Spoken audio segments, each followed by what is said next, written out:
एक दिन की बात है। एक साधु गांव के बाहर वन में स्थित अपनी कुटिया की ओर जा रहा था। रास्ते में बाजार पड़ा। बाजार से गुजरते हुए साधु की नज़र एक दुकान में रखी ढेर सारी टोकरियों पर पड़ी।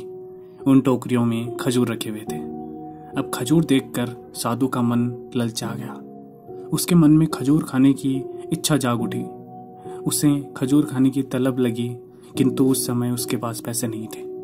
उसने अपनी इच्छा पर नियंत्रण रखा और कुटिया चला गया। कुटिया लौटने के बाद वह रात भर खजूर के बारे में ही सोचता रहा। वह उन्हें भूल नहीं पाया और सुबह उठते ही वह कुछ पैसों का इंतजाम करने में जुट गया ताकि खजूर खरीदे और वह उन्हें खा सके। इसलिए सूखी लकड़ियां बेचकर खजूर खरीदने लायक पैसे हो जाएंगे, यह सोचकर वह जंगल जाता है और सूखी लकड़ियां बिनने लगा। काफ़ी लकड़ियां एकत्रित कर लेने के बाद उसने उसका गट्ठर बनाया और उसे अपने कंधे पर लाद कर बाजार की ओर चल पड़ा। लकड़ियों का गट्ठर भारी था, जिसे उठाकर बाजार तक की दूरी तय करना आसान नहीं था, किंतु साधु चलता गया।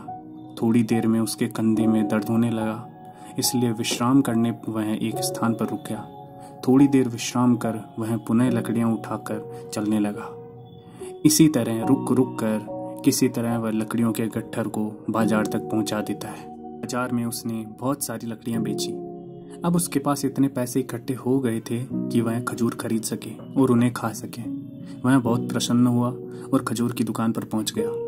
सारे पैसों से उसने खजूर खरीद लिए और वापस अपनी कुटिया की ओर चल पड़ा। कुटिया की ओर जाते जाते उसके मन में कई विचार आने लगे कि आज तो मुझे खजूर खाने की इच्छा हुई है, हो सकता है कि कल मुझे किसी और वस्तु की इच्छा हो जाए। कभी नए वस्त्रों की इच्छा हो जाएगी, तो कभी अच्छे घर की, कभी स्त्री की, तो कभी बच्चों की, तो कभी धन की।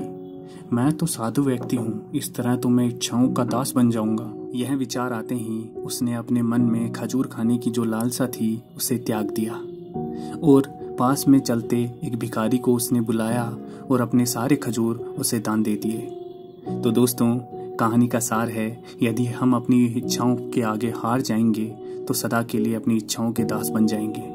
मन तो चंचल होता है, उसमें हर तरह की इच्छाएं उत्पन्न होती रहती है, जो उचित भी हो सकती है और अनुचित भी। ऐसे में इच्छाओं पर नियंत्रण रखना आवश्यक है। सोच विचार कर ही इच्छाओं के आंकलन के उपरांत ही उनकी पूर्ति के लिए कदम बढ़ाना चाहिए, तभी जीवन में सफलता प्राप्त होती है।